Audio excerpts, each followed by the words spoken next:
Hi everyone, and welcome to this issue of Imperium. Issue 24. It's not an exciting one, it's 2 paints. Let's crack it open. Let's not mess about. Here we go. So we get 2 paints. We'll come to those in a sec. Let's have a look at the magazine. An introduction to the Tyranids, painting with shade paints. Rules for playing missions. Now we've already had a shade paint, if I remember rightly. I think we've had Agrax Earthshade. But there you go. Adaptus Mechanicus weapon and war gear names. So we have a random name generator for D33 rolling.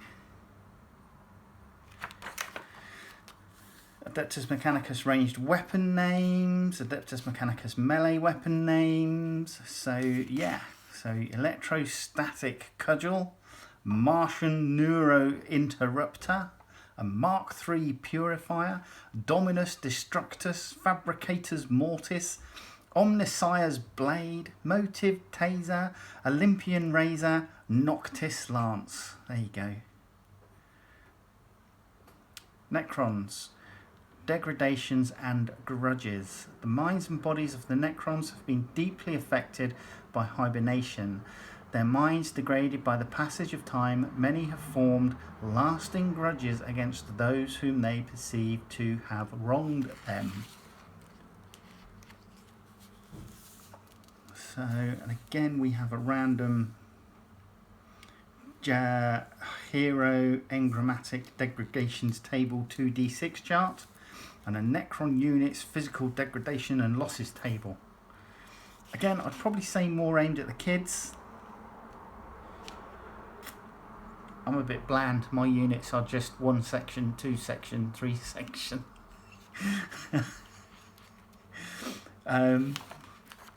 So yeah, no imagination there whatsoever. How to paint ultramarine details. So we're going to be adding a Rakarth flesh. Yeah, we've had Agrax Earthshade. It's being used here. So Rakarth flesh being used to paint on the purity seals for the librarian there, and the bones and some cloth detail and some more bits and pieces. Nuln oil is being used to shade the areas that you made painted with lead belcher. And this seems to be, yeah, it's heavy on the Space Marines this time round. How to recess shade and relayer.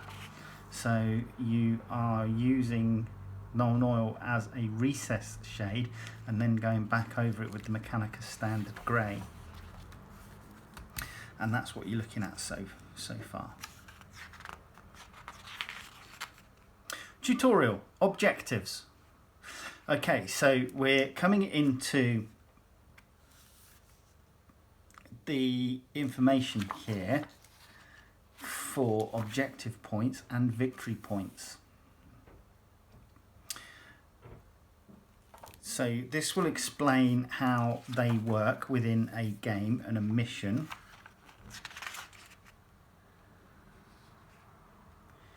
Advanced rules missions. Mission instructions. Muster armies, read mission briefings, create battlefield, deploy forces, determine first turn. Resolve pre-battle rules, begin the battle, ending the battle, and determine the victor. So there's that. We then have Scout Mission Pack. Siphos, the third moon of the gas giant, Galantha, is the military heart of the Ramesses system.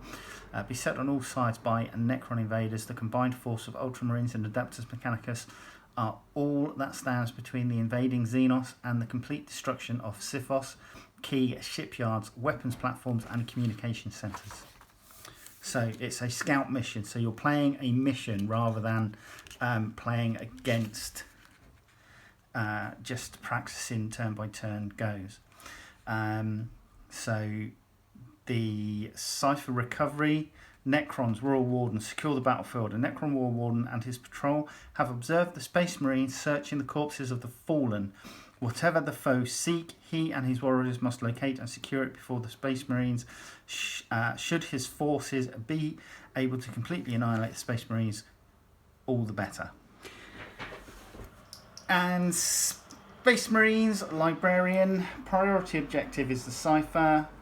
Librarian's orders are clear. Secure the Cipher, destroy targets of opportunity and withdraw swiftly. The arrival of Necron forces has complicated matters. His forces must secure the Cipher device's data core and prevent the Necrons from retrieving any information of their own. So, there's your mission setup. Mission briefing.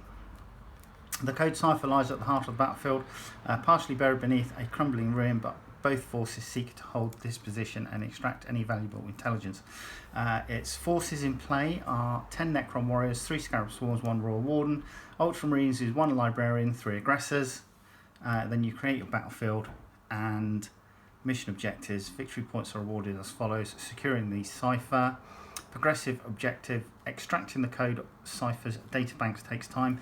The opposing armies can only do so if they control the location where the Cipher is buried.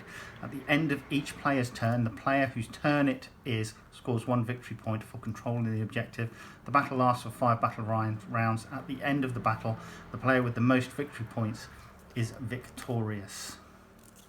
And we're using the grey battle mat that came with issue 21. Deployment zones are 3 inches from the short board edges, and the objective is secured in the centre of the battlefield. So we have these tokens. It's up to you if you want to cut them out of the magazine. It is only the back page, but you know, it's up to you. You could always just photocopy them. There are plenty, or if you've got a scanner, just scan them into your laptop or desktop PC and print them out, and then you can repeat that as many times as you like.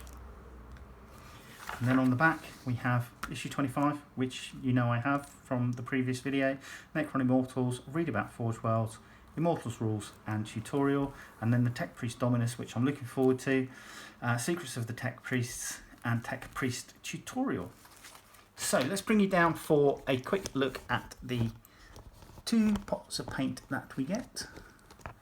Here we go, and we get Nuln Oil and a Rakarth Flesh. Now I do use Rakarth Flesh quite a bit. Quite often, sometimes if I'm doing cables that look like they have skin around them, I will paint the inner cable black or lead belcher and give it a wash, and then after I've put this on, I may give that a wash with either a Druchii Violet or Karaborg Crimson to make it look like inflamed flesh, tubules, a bit like intestines sort of thing. But yeah, I also use it to lighten the Bugman's Glow. No, not Bugman's Glow. Yeah, Bugman's Glow base flesh paint as I progressively highlight up faces and skin tones quite often. So it's a good paint to have, very useful. And then obviously Nuln Oil. This is always handy. It's going to save me having to buy some for a little while. This is now I've got 3 pots, 1 in use, and this has been my 2nd spare. So yeah, always good, always handy to have Nuln Oil. It's good for shading. You can either do an all-over wash if you're happy to then go over armour panels to bring them back up, leaving the wash in the recesses, or you can just literally use it as a pin wash. I quite often use this as a pin wash when I'm doing scale modelling, and an example would be the Messerschmitt that I did. I used the Nuln Oil to pin wash into the recessed panel lines on my meshes map. So there you go. Those are the two paints. That is issue 24. You're not missing much, to be quite honest. Join me in the next video. All right, take care. Bye-bye.